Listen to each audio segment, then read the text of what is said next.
Students, आज का जो हमारा लेक्चर है वो sampling distribution of sample proportions पे है। Sampling distribution of sample means तो आपने की हैं विद रिप्लेसमेंट के लिए भी और विदाउट रिप्लेसमेंट के लिए भी।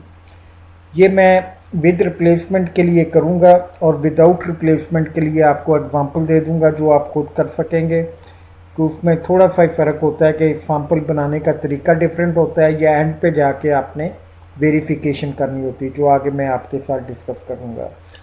तो इस आपके लेक्चर में पहले जो आपको बताया जाएगा कि प्रपोर्शन क्या होता है, उसकी एक एग्जांपल, सैम्पल प्रपोर्शन क्या होता है, पॉपुलेशन प्रपोर्शन क्या होता है, और इसके बाद जो है किसी पॉपुलेशन के all possible sample with replacement लेके फिर हम कैसे सैम्पलिंग डिस्ट्रीब्यूशन और प्रपोर्शन बनाते हैं, ये एक न्यूमेरिकल एग्जांपल की मदद से हम करेंगे। एग्जांपल करने के बाद एक एग्जांपल आपको करने के लिए दी जाएगी जो कि विदाउट रिप्लेसमेंट में होगी। प्रपोर्शंस क्या होते हैं कि proportion is a ratio of part to whole, कि होल के साथ एक पार्ट की जो रेशो बनती है उसको हम प्रपोर्शन कह देते हैं।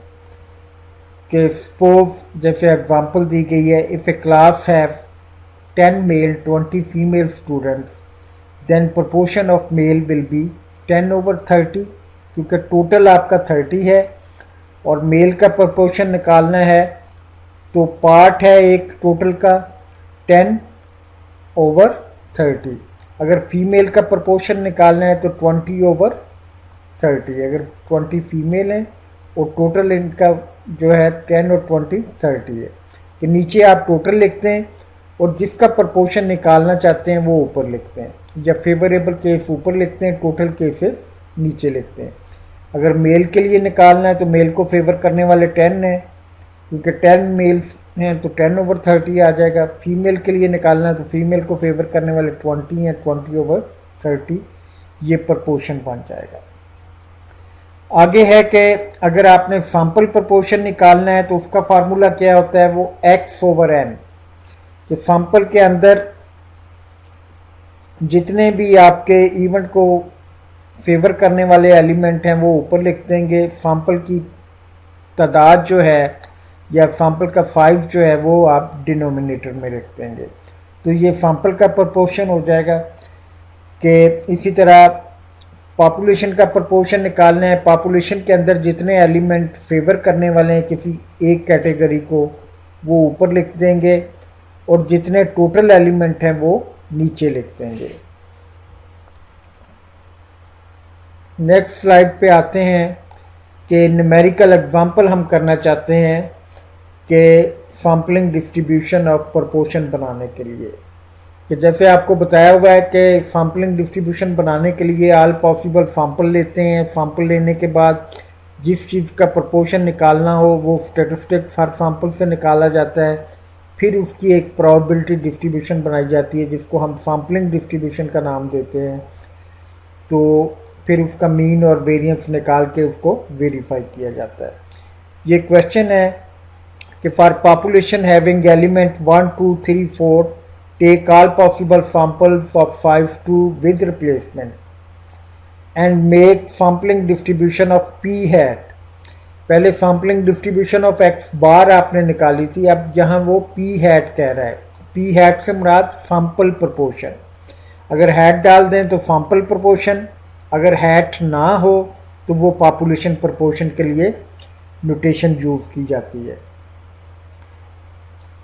तो पी हैट आगे क्वेश्चन में ही उसने एक्सप्लेन भी किया हुआ होगा कि पी हैट किसको रिप्रेजेंट कर रहा है। P hat where P hat it denotes the proportion of odd number, के पी हैट जो है सैंपल के अंदर जो ऑड नंबर होंगे उनके प्रपोर्शन को डिनोट करेगा। Also compute the mean and variance of sampling distribution. Sampling distribution का मीन और वेरिएंस भी निकालें एंड वेरीफाई डैट, और इसकी ये दो प्रॉपर्टीज़ हैं, इनको भी आपने वेरीफाई करना है कि सैम्पलिंग डिस्ट्रीब्यूशन ऑफ प्रपोर्शन का मीन पॉपुलेशन प्रोपोर्शन के बराबर होता है, और सैम्पलिंग डिस्ट्रीब्यूशन और प्रोपोर्शन का जो वेरिएंस है वो सैम्पलिंग डिस्ट्रीब्यूशन ऑफ प्रोपोर्शन का जो वेरिएंस है वो पॉपुलेशन प्रोपोर्शन इनटू क्यू क्या है, 1 माइनस पी करें तो क्यू आ जाता है ओवर एन, इसके बराबर होता है। ये आगे हम क्वेश्चन करते हैं। क्वेश्चन करने के लिए ये आपकी पॉपुलेशन थी 1 2 3 4 जो पीछे क्वेश्चन में दी हुई थी। सैंपल साइज आपको 2 के चाहिए थे विद रिप्लेसमेंट। पी हैड जो है प्रोपोर्शन ऑफ ऑड नंबर को शो कर रहा है। सबसे पहले हम देखेंगे कि विद रिप्लेसमेंट कितने सैंपल बनते हैं। इसके लिए हमारे पास टेक्निक क्या होती है, n raise to power n करते हैं जब विद रिप्लेसमेंट करना हो। तो कैपिटल N आपका 4 है, स्मॉल n आपका 2 है, तो सॉरी, तो 4 रेज़ टू पावर 2 जो है आपके पास 16 जो है वो सैंपल बनेंगे, पॉसिबल सैंपल। ये 16 सैंपल बनाने का तरीका आपको बताया हुआ है कि ये 16 को आप पॉपुलेशन साइज पे डिवाइड करके देखें। पॉपुलेशन का साइज 4 का है, 4 पे डिवाइड करें तो नंबर 4 आ जाता है। इसका मतलब ये लेते हैं आपके हर नंबर को आप 4 दफ़ा पहले लिख लें। 1 को 4 टाइम लिख लिया, इसी तरह पॉपुलेशन का दूसरा मेंबर है 2 को 4 टाइम लिख दिया, 3 को 4 टाइम लिख दिया और 4 को 4 टाइम लिख दिया। ये लेक्चर आपने पहले भी सीखा हुआ है कि सैंपल कैसे बनाते हैं विद रिप्लेसमेंट। अब ये जब 4 पे डिवाइड किया तो 4 बचा था, 4 पे दोबारा डिवाइड करें तो हर नंबर को एक एक दफ़ा आगे लिखते हैं कि 1 2 3 4 1 2 3 4 1 2 3 4 एंड 1 2 3 4, और ये गिने तो ये आपके टोटल 8 सैंपल इधर हैं, 8 सैंपल इधर हैं, 16 सैंपल बन जाएंगे। तो हम कितने बनाना चाहते थे, 16 सैंपल ही पॉसिबल बनते हैं विद रिप्लेसमेंट। आगे क्योंकि हमने सैम्पलिंग डिस्ट्रीब्यूशन निकालनी है प्रोपोर्शन की, तो हर सैंपल का प्रोपोर्शन निकालेंगे। जब सैम्पलिंग डिस्ट्रीब्यूशन आपने मीन की बनानी थी, जो पीछे आपने बनाई है, तो हर सैंपल का मीन निकालते थे x बार, यहाँ प्रोपोर्शन की बजाय x बार होता था। अब प्रोपोर्शन में जाहिर है आपको पता होना चाहिए कि दो कैटेगरी, एक कौन सी कैटेगरी का प्रोपोर्शन आपने निकालना है, वो उसने क्वेश्चन में दिया हुआ है, proportion of odd number. Odd number कौन सा होता है, जो 2 पे पूरा तकसीम नहीं होता। जो पूरा तकसीम हो जाए वो इवन होता है, जो तकसीम ना हो बाकी कुछ बच जाए उसमें तो वो ऑड होता है। अब पहला सैंपल देखते हैं 1 और 1। इसमें कितने ऑड एलिमेंट हैं सॉरी, इसमें दोनों ही ऑड हैं, दोनों 1 जो है ऑड हैं, तो इसका प्रोपोर्शन आ जाएगा 2/2।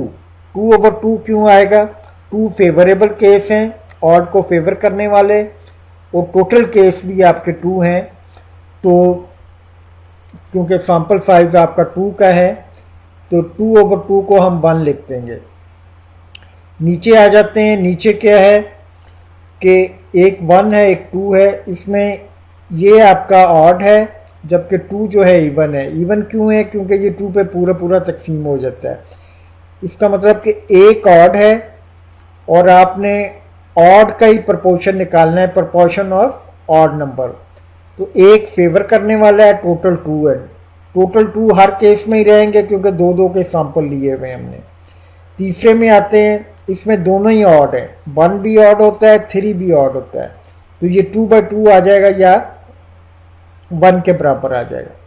फोर्थ सैंपल में आते हैं, एक ऑड है और एक इवन है, तो ऑड एक है तो फेवर करने वाला एक है, टोटल 2 है 1/2। जहाँ एक ऑड आ जाएगा 1/2 आ जाएगा, जहाँ दोनों ऑड आ जाएंगे 2/2 या 1 आ जाएगा। अब यहाँ दोनों इवन आ गए, जब दोनों इवन आ जाएंगे ऑड 0 होगा तो 0/2 आ जाएगा, 0/2 0 के बराबर आ जाएगा। यहाँ एक इवन है एक ऑड है, ऑड का फेवर करने वाला 1 है तो 1/2 आ जाएगा। ये दोनों इवन आ गए, फिर 0 आ गया। इस तरह ये बाकी सारे सैंपल जो हैं आप निकाल लेंगे। तो 16 सैंपल्स के आपने प्रपोर्शंस निकाल लिए। 8 प्रपोर्शन ये आ गए, 8 ये आ गए।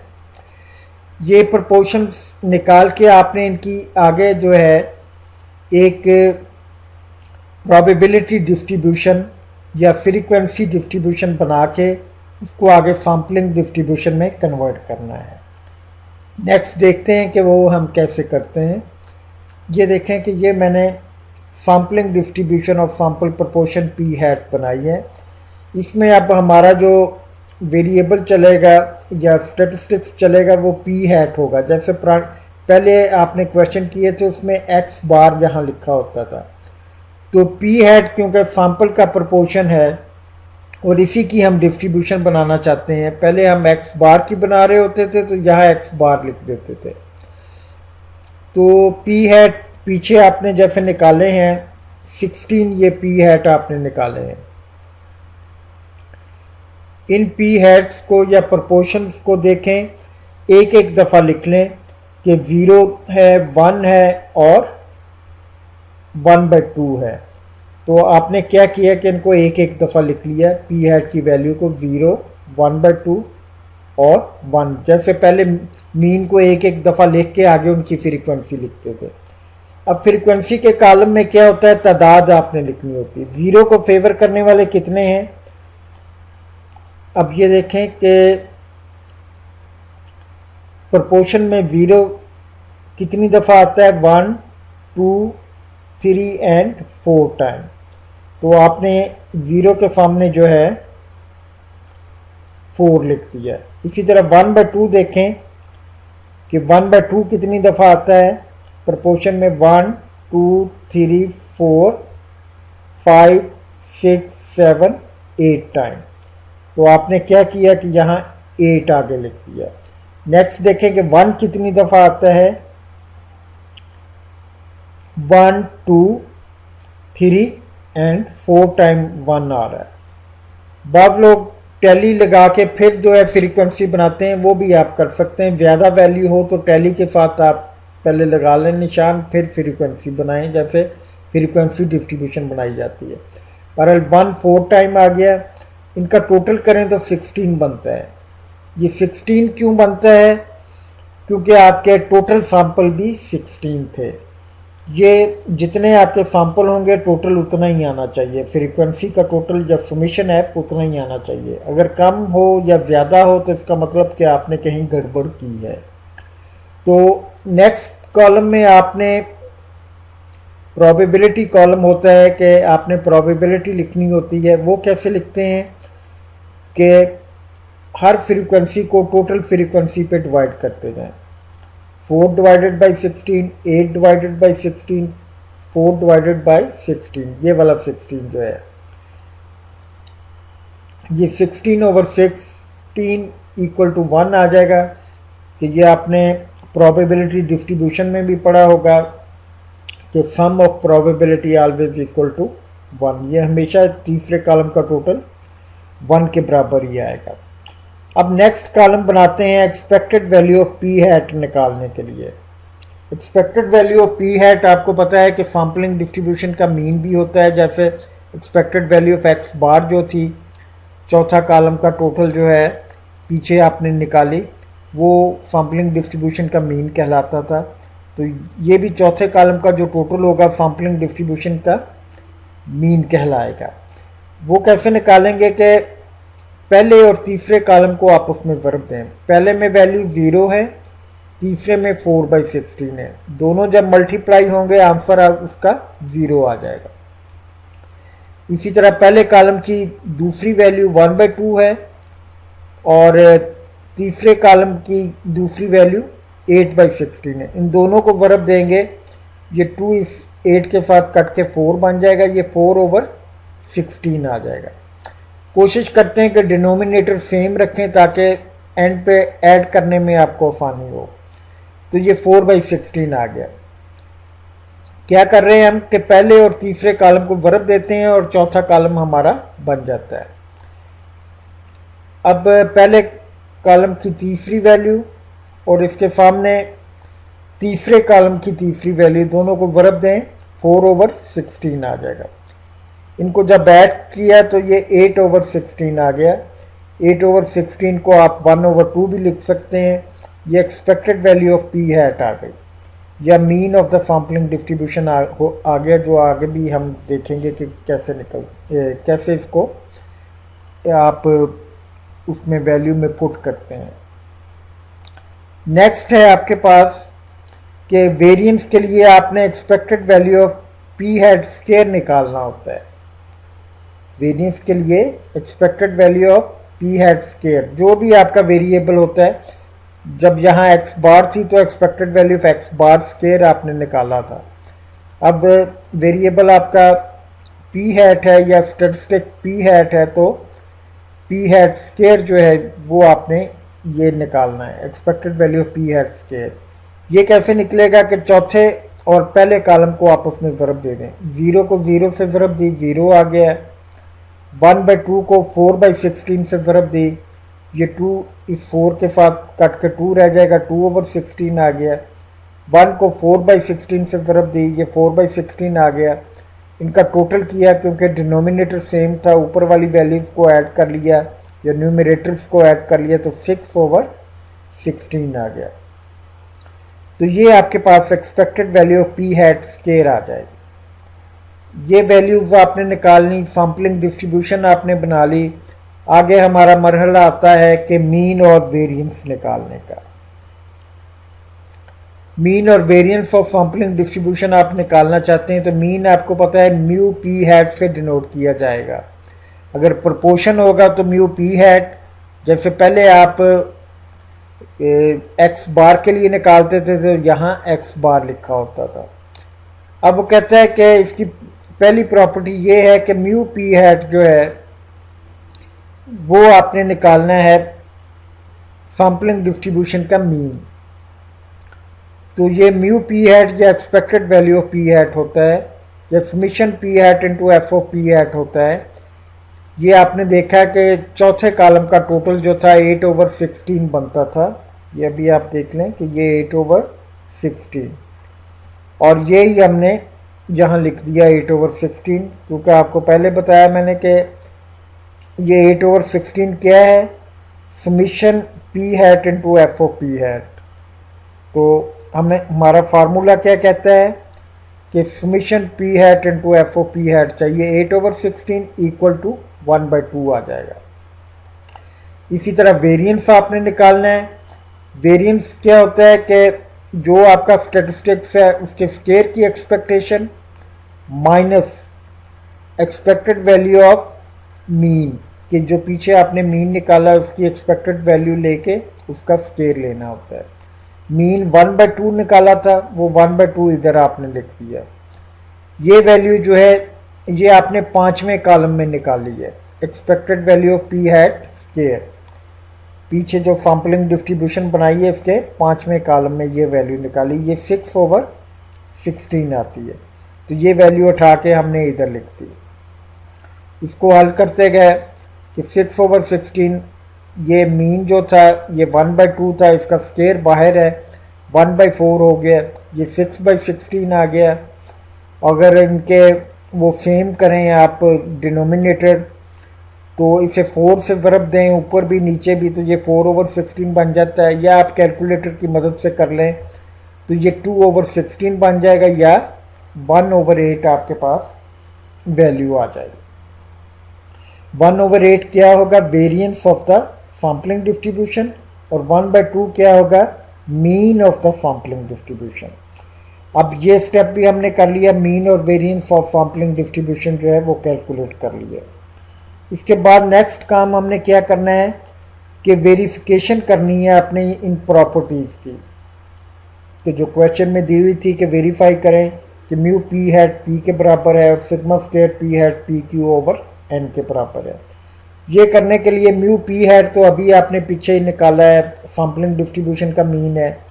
सिग्मा स्क्वायर पी हैट भी आपने पीछे निकाला है, ये सैम्पलिंग डिस्ट्रीब्यूशन का वेरिएंस है। ये पी और ये पी क्यू क्या है ये आपने देखना है। पी से मुराद है पॉपुलेशन प्रोपोर्शन, जैसे शुरू में आपको बताया था कि पॉपुलेशन प्रोपोर्शन क्या होता है कि पॉपुलेशन के अंदर favourable case divided by total case. अब पॉपुलेशन में पी हमारे पास क्या था कि प्रोपोर्शन ऑफ ऑड नंबर्स, और पॉपुलेशन के अंदर ऑड नंबर कौन से थे? पॉपुलेशन क्या थी हमारी कि अगर हम देखें पीछे, ये थी पॉपुलेशन 1 2 3 4। इसमें ऑड नंबर कितने हैं? 1 और 3 इसमें ऑड नंबर है, 1 एंड 3। तो इसका मतलब 2 ऑड नंबर हैं, तो पॉपुलेशन प्रोपोर्शन जो है ऑड का वो 2/4 या 1/2 आ जाएगा। इसको सिंप्लीफाई करें तो 1/2 बन जाता है।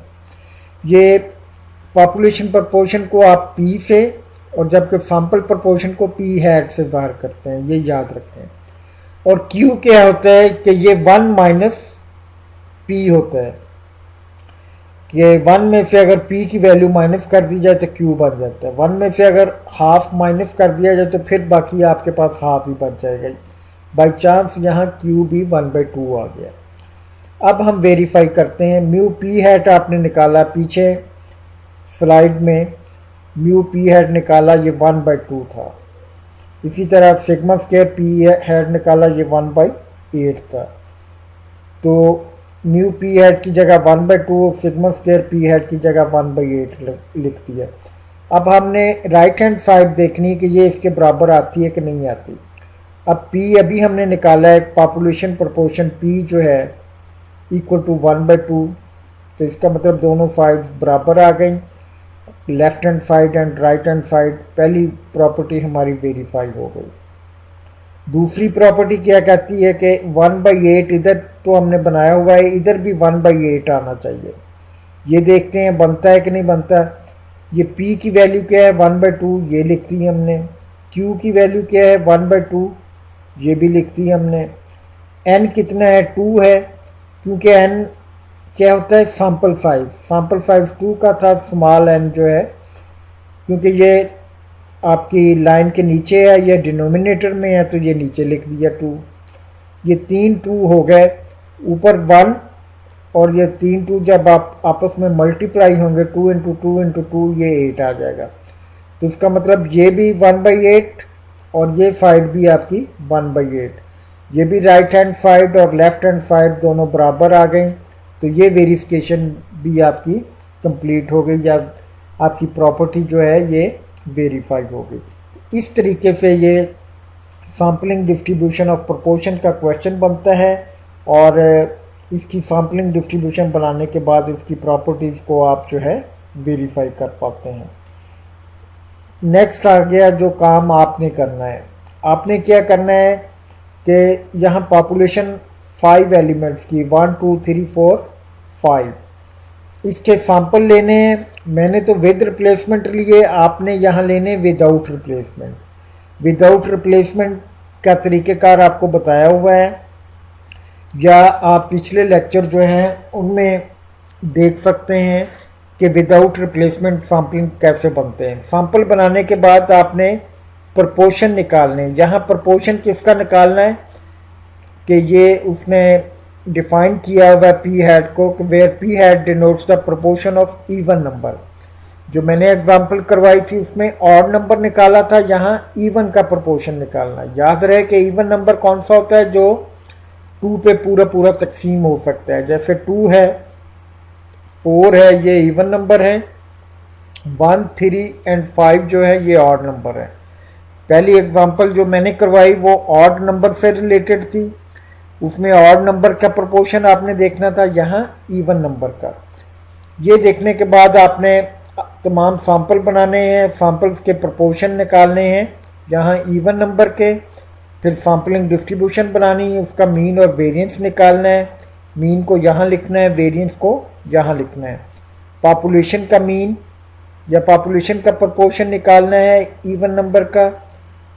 फिर ये p और q 1 माइनस p करके स्मॉल n सैंपल का साइज। लेकिन ये क्या चीज़ है? n minus n over n minus 1। ये जैसे आपको पहले बताया था कि जब आप सैम्पलिंग विदाउट रिप्लेसमेंट कर रहे होते हैं तो फिर वेरीफाई करते वक्त ये चीज़ जो है आप साथ शामिल करते हैं या इसके साथ ज़रब देते हैं अपने राइट हैंड साइड को जब आप वेरिएंस के बराबर शो कर रहे होते हैं n-n/n-1, और इस क्वांटिटी को या इस टर्म को आप कहते हैं फाइनाइट पॉपुलेशन करेक्शन या FPC। तो ये काम आपने कंप्लीट करना है। तो आज का लेक्चर यही था। Thank you students.